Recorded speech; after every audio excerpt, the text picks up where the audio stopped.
¿Me confirma si está bien con el audio? Con el audio. Confirmado, profe, sí se la escucha. Ya, ok, entonces vamos a, por lo pendiente de ayer y lo que tengo planeado para hoy, ¿no? Entonces vamos con la parte de máquinas AC, en este caso los motores con este tipo de alimentación. Vamos a las diapositivas primero y luego pasamos a la explicación mediante un video del funcionamiento y cómo actúa cada una de sus partes. Entonces, como sabemos, un motor, ya sea cual sea la alimentación, su función principal es transformar un tipo de energía eléctrica, llevarla a mecánica para ser aprovechada en su eje.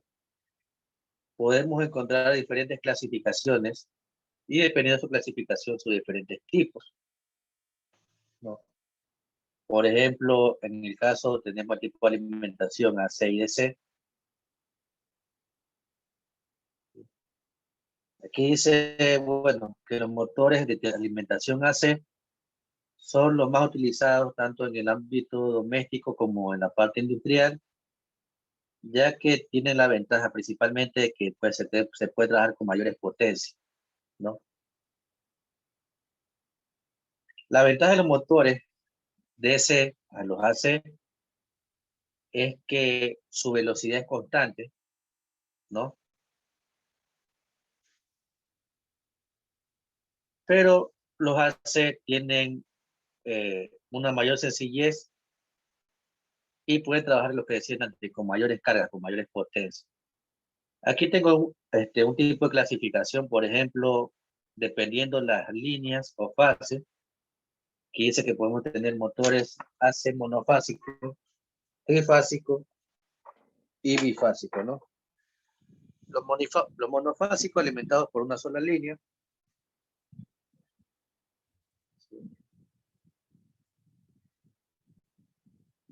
que pueden funcionar a diferentes voltajes, bifásicos alimentados por dos líneas, y los trifásicos alimentados por tres líneas. Los voltajes de alimentación pueden variar.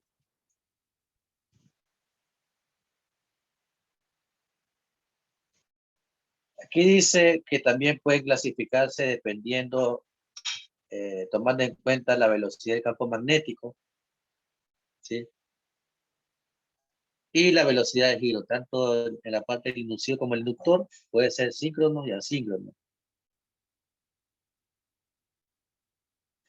Son síncronos cuando la velocidad del campo magnético y la velocidad de giro poseen los mismos valores, son iguales, ¿no?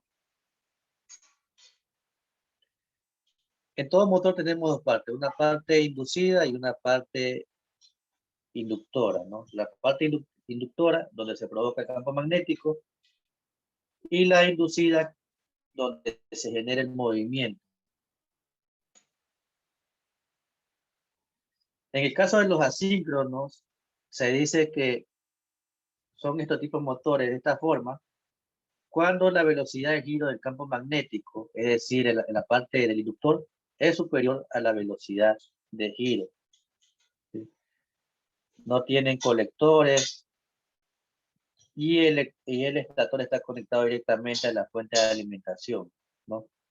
En este caso, los colectores se dan principalmente en los motores tipo DC. Los asíncronos son los que más se utilizan y es lo que vamos a tratar nosotros, ya que abarcan el 90% del campo industrial, ¿no?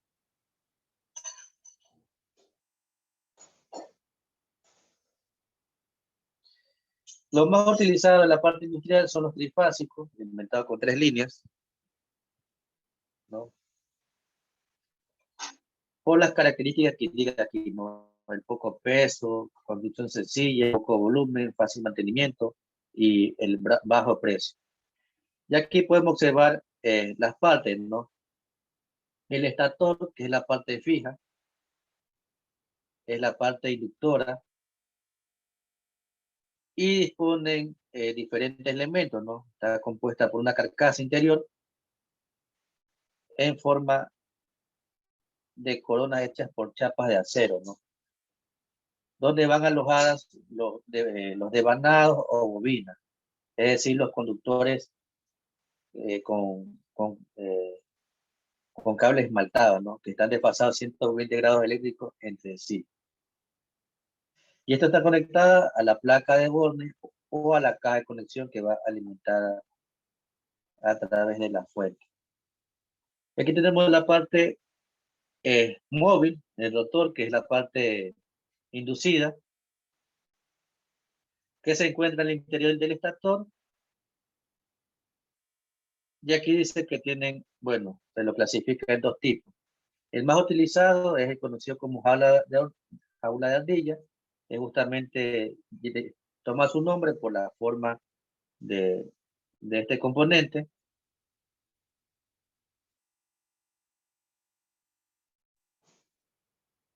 Bueno, aquí dice, su aspecto parece una jaula, ¿no?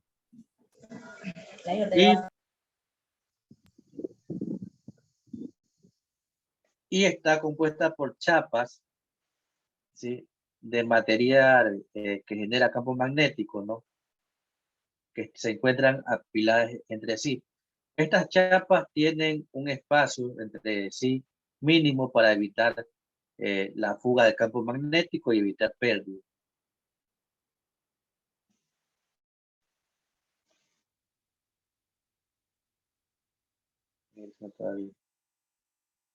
Bueno, aquí está cómo se vería el funcionamiento, cómo varía en el caso de los motores, ¿no? La intensidad en el transcurso del tiempo no es constante, sino es variable. Por eso es su tipo de alimentación y su nombre de alimentación alterna, porque alterna puede pasar del ciclo en determinados periodos.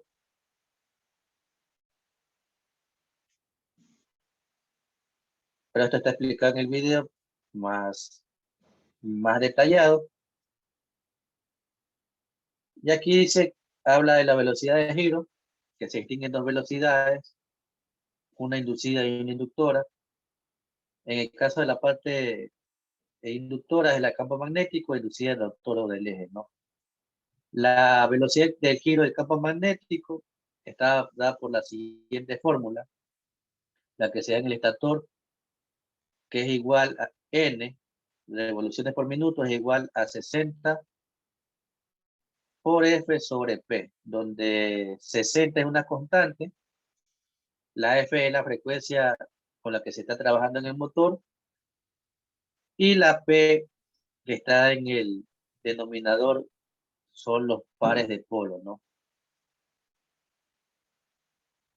Y aquí está una pequeña tabla donde indica, toma en cuenta esta velocidad con la cantidad de par de polo. ¿Sí? Déjenme ver si puedo hacerlo un poco más grande para que puedan observar.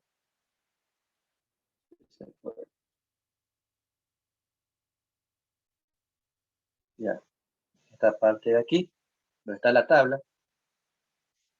Entonces, por ejemplo, un motor que tenga dos polos con una frecuencia 50 Hz va a tener una velocidad en el campo magnético de 3000 RPM, ¿no? Si fuera de 60, 3600, y si fuera de 100, que no lo hay, por lo menos en la parte del Ecuador, 6000 RPM, ¿no? Al aumentar la cantidad de pares de polos, también disminuye la velocidad del campo magnético, ¿no? A mayor cantidad de polos, menor cantidad de la velocidad del campo magnético. Son inversamente proporcionales. Y se lo puede ver en el siguiente dato, donde dice que cuando son 4 polos, disminuye la velocidad a 1500, cuando es, tomando en cuenta solamente los 50 Hz. Cuando son 6, son 1000, cuando son 8, son 750, cuando son 10, son 600, y así sucesivamente. Aumenta la cantidad eh, de número de polos y disminuye la velocidad del campo magnético. Esta fórmula la pueden encontrar de esta manera como está aquí, o también la pueden encontrar de la siguiente manera, tomando en cuenta también la N.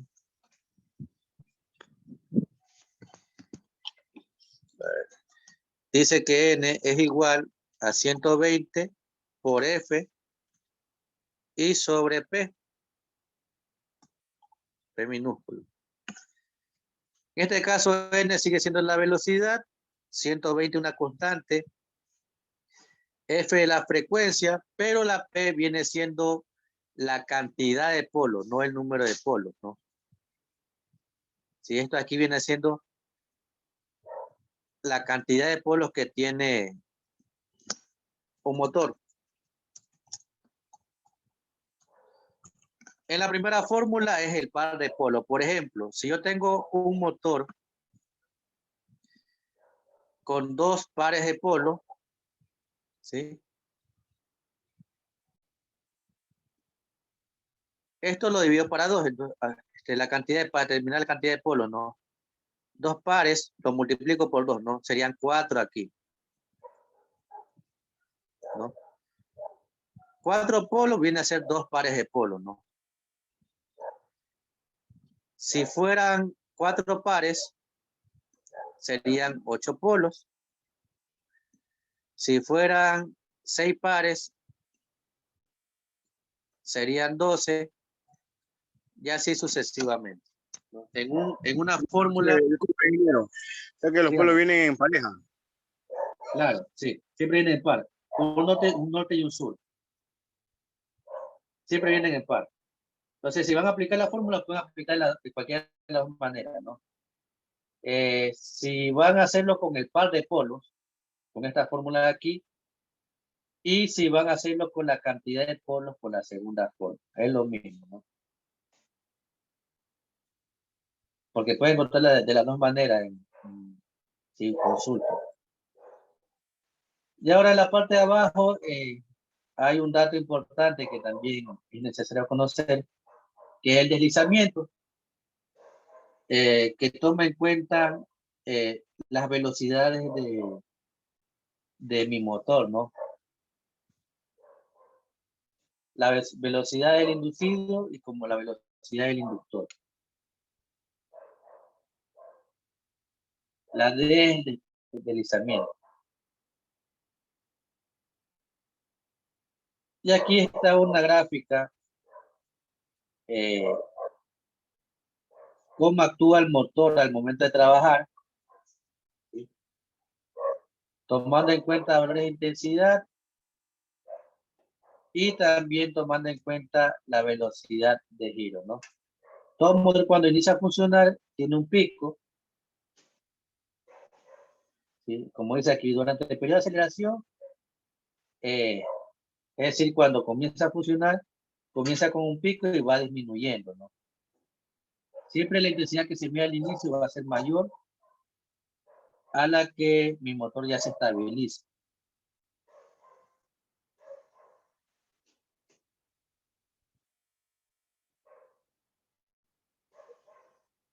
Se colgó acá.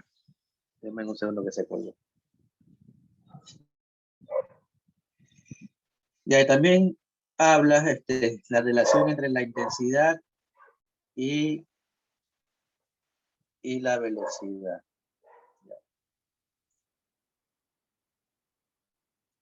De aquí.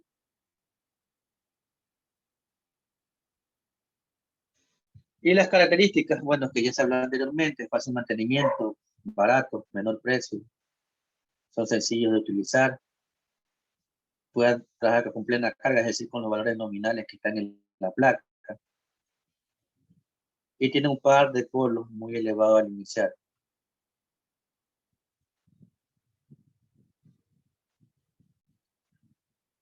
Entonces aquí no, bueno, hasta aquí es la que es eficiencia, que ya vimos en clases pasadas, ¿no? Tomando datos de potencia de entrada y salida, pueden encontrarla de esa manera, o si no, potencia absorbida y potencia útil. La eficiencia va a ser igual a la potencia útil sobre la potencia absorbida. La potencia útil es la que se mide en el eje del motor. Estas son diferentes tipos de potencia de aquí, ¿ya? Entonces, para que sea más entendible, vamos a pasar a la parte del video. No tenemos tiempo para el primera hora, de cómo actúa al momento de funcionar un, un motor, ¿no? Y luego pasamos al conexionado de motores asíncronos trifásicos con 6 terminales. Vamos a ver si alcanzamos a ver el video también.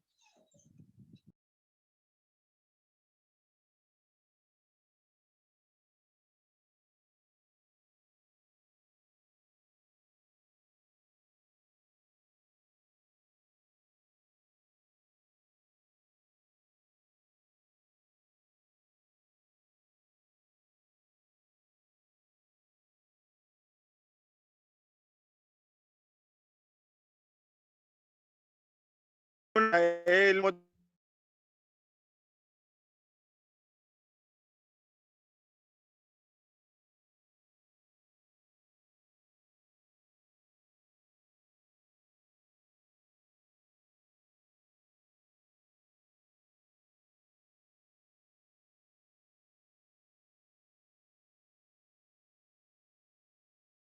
Este es un motor eléctrico.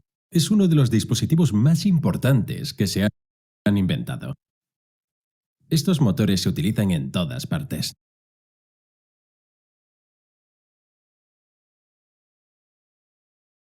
Desde el bombeo del agua que bebemos hasta en ascensores y grúas, e incluso la refrigeración de centrales nucleares. En este vídeo vamos a ver el funcionamiento de uno de ellos y a conocer en detalle su estructura. El motor de inducción tiene un aspecto similar a este. Convierte la energía eléctrica en energía mecánica que podemos utilizar para impulsar bombas, ventiladores, compresores, engranajes, poleas, etc. Casi todas las piezas se encuentran dentro de la carcasa principal, que es la parte que gira y a la que podemos conectar cosas como bombas, engranajes y poleas para que hagan su trabajo.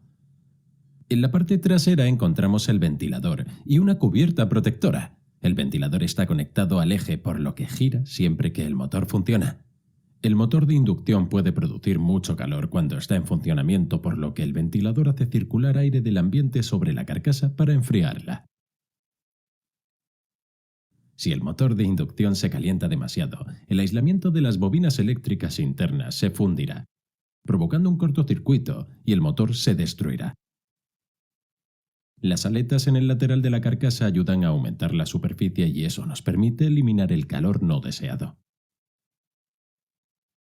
El eje se apoya en unos rodamientos que se encuentran dentro de los paneles delantero y trasero.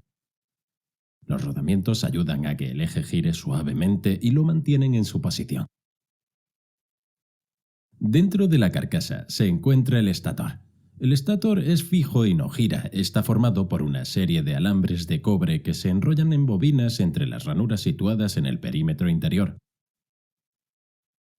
El alambre de cobre está recubierto con un esmalte especial que aísla eléctricamente los alambres entre sí, lo que significa que la electricidad tiene que fluir a través de toda la bobina. De lo contrario, tomaría el camino más corto posible, y veremos por qué esto es importante un poco más adelante en este vídeo. Este es un motor de inducción trifásico, por lo que tenemos 3 conjuntos separados de bobinas en el estator. Los extremos de cada conjunto se conectarán a los terminales dentro de la caja de terminales eléctricas. Veremos cómo se conectan un poco más adelante en este vídeo. Cuando se conecta al suministro eléctrico, el estator genera un campo electromagnético giratorio. El rotor está conectado al eje. En este caso es un rotor de tipo jaula de ardilla. Se llama jaula de ardilla porque tiene 2 anillos en los extremos que están conectados por unas barras y que giran juntos. Este diseño es similar al de una pequeña jaula o rueda de ejercicio que utilizan una mascota hámster o incluso una ardilla. La jaula de la ardilla está equipada con una serie de láminas de acero. Estas láminas ayudan a concentrar el campo magnético a las barras. Las láminas se utilizan en vez de una pieza sólida de metal, ya que esto mejora la eficiencia al reducir el tamaño de las corrientes inducidas en el rotor. Cuando el rotor se coloca dentro del estator y éste se conecta a una fuente de alimentación eléctrica, el rotor comenzará a girar. Entonces, ¿cómo es esto posible? Cuando la electricidad pasa por un cable, se genera un campo electromagnético alrededor del mismo. Podemos ver esto colocando unas brújulas alrededor del cable. Las brújulas girarán para alinearse con este campo magnético. Si la dirección de la corriente se invierte, el campo magnético también se invierte, por lo que las brújulas cambian de dirección. El campo magnético del cable atrae y empuja las agujas de las brújulas, al igual que si deslizamos dos barras magnéticas una hacia la otra, se atraerán o repelerán. Incluso podemos utilizar un imán para hacer girar otro imán, o podemos hacer girar el imán cambiando la intensidad del campo magnético que lo rodea. Si colocamos un cable en un campo magnético y hacemos pasar una corriente a través de él, el campo magnético del cable interactuará con los imanes permanentes. El campo magnético y el cable experimentará una fuerza. Esta fuerza moverá el alambre hacia arriba o hacia abajo dependiendo de la dirección de la corriente y de la polaridad de los campos magnéticos. Si envolvemos el alambre en una bobina, el campo electromagnético se hace más fuerte. La bobina producirá un polo norte y un polo sur, al igual que un imán permanente. Estas bobinas de alambre las llamamos inductores. Cuando pasamos corriente alterna a través del cable, los electrones cambiarán constantemente de dirección entre el flujo hacia adelante y hacia atrás. Por tanto, el campo magnético también se expandirá y colapsará, y la polaridad se invertirá. Cuando coloquemos otra bobina separada en las proximidades y completemos el circuito, el campo electromagnético inducirá una corriente en esta segunda bobina. Podemos conectar dos bobinas y colocarlas una frente a la otra para crear un campo magnético mayor. Si colocamos un circuito cerrado de alambre dentro de este gran campo magnético, induciremos una corriente en el circuito. Como sabemos, cuando pasamos una corriente a través de un cable, se genera un campo magnético y también sabemos que los campos magnéticos se empujan o atraen entre sí. Por lo tanto, este circuito de alambre también generará un campo magnético y este interactuará con el campo magnético mayor. Cada lado de la bobina experimentará fuerzas opuestas, provocando su rotación. Este circuito es, por tanto, nuestro rotor y las bobinas son el estator. Sin embargo, el rotor solo girará hasta que se alinee con las bobinas del estator, entonces se atascará ya que la corriente inducida se invierte con la bobina. Para superar esto, tenemos que introducir otro conjunto de bobinas en el estator y debemos conectarlas a otra fase. Los electrones fluyen en esta fase en un momento ligeramente diferente, por lo que el campo electromagnético también cambiará de intensidad y polaridad en un momento ligeramente diferente. Esto obligará al rotor a girar. Dentro del motor de inducción tenemos tres bobinas separadas que se utilizan para producir un campo electromagnético rotativo. Cuando pasamos una corriente alterna a través de cada bobina, estas producen un campo electromagnético que cambia de intensidad y de polaridad a medida que los electrones cambian de dirección. Pero si conectamos cada bobina a una fase diferente, los electrones de cada bobina cambiarán de dirección en un momento distinto. Esto significa que la polaridad y la intensidad del campo magnético también se producirán en un momento diferente. Para distribuir este campo magnético tenemos que girar los conjuntos de bobinas 120 grados desde la fase anterior y luego combinarlos en el estator. El campo magnético varía en intensidad y polaridad entre las bobinas que se combinan para producir el efecto de un campo magnético giratorio. Ya hemos visto en este vídeo que se puede inducir corriente en una segunda bobina cuando está cerca. Las barras de la jaula de ardilla están conectadas en cada extremo, lo que crea múltiples circuitos o bobinas, por lo que cada barra induce una corriente y crea un campo magnético. El campo magnético de las barras del rotor interactúa con el campo magnético del estator. El campo magnético de las barras del rotor es atraído por el campo magnético del estator. Como el campo magnético está girando, el rotor también girará en la misma dirección que el campo magnético para intentar alinearse con él, pero nunca podrá alcanzarlo completamente. Las barras del rotor suelen estar inclinadas. Esto ayuda a distribuir el campo magnético entre varias barras y evita que el motor pueda alinearse y atascarse. El estator contiene todas las bobinas o devanados utilizados para crear el campo electromagnético giratorio cuando la electricidad pasa por los cables.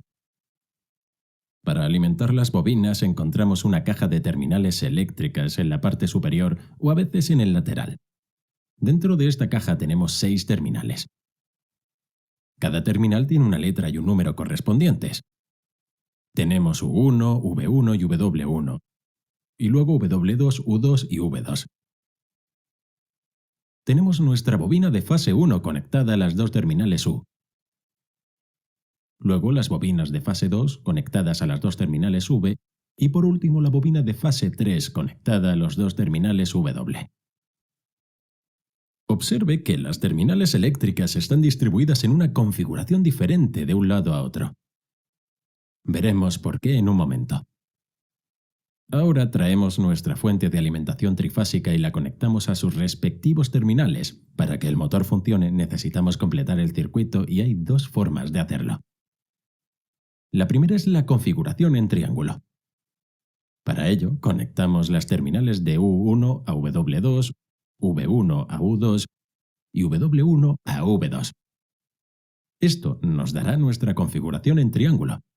Ahora, cuando proporcionamos corriente alterna a través de las fases, vemos que la electricidad fluye de una fase a otra, ya que la dirección de la corriente alterna se invierte en cada fase en un momento diferente.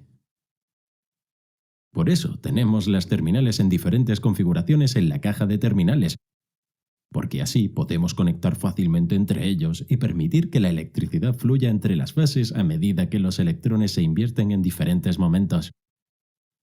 Otro modo en el que podemos conectar las terminales es utilizando la configuración en estrella.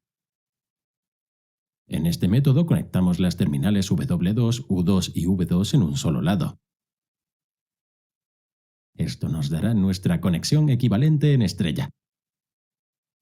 Ahora, cuando pasamos la electricidad a través de las fases, vemos que los electrones se comparten entre las terminales de las fases. Debido a sus diferencias de diseño, la cantidad de corriente que fluye en la configuración en estrella y en triángulo es diferente, y veremos algunos cálculos para esto.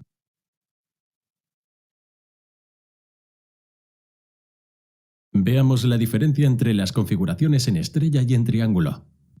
Digamos que tenemos el motor conectado en triángulo con un voltaje de alimentación de 400 voltios.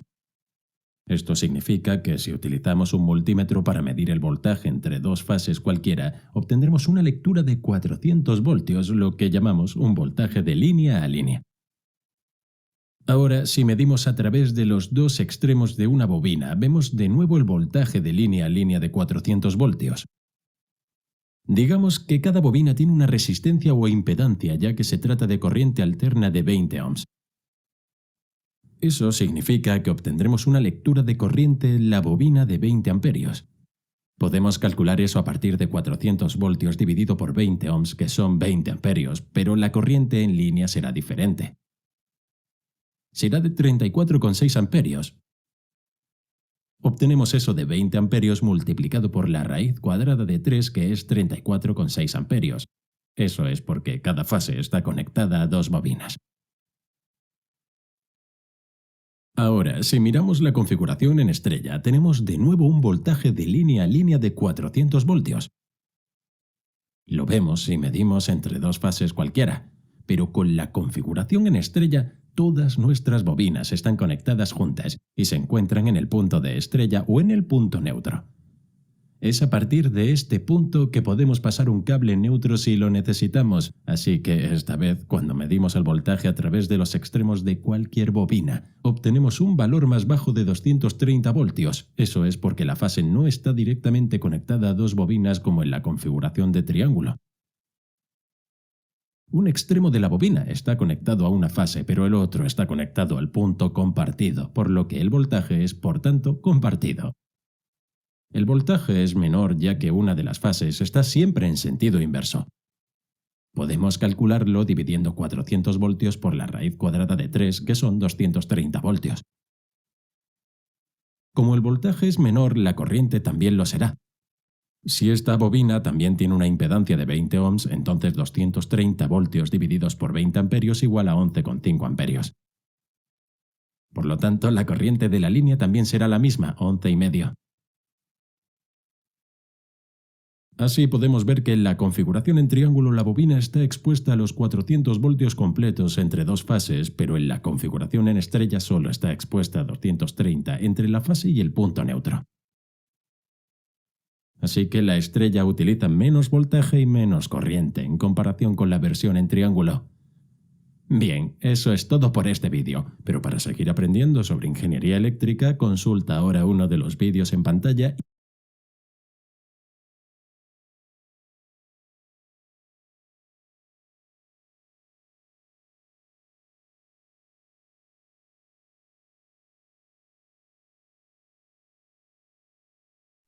Se nos va a acabar el tiempo. Coloquen presente y salgan e ingresen de nuevo, ¿sí?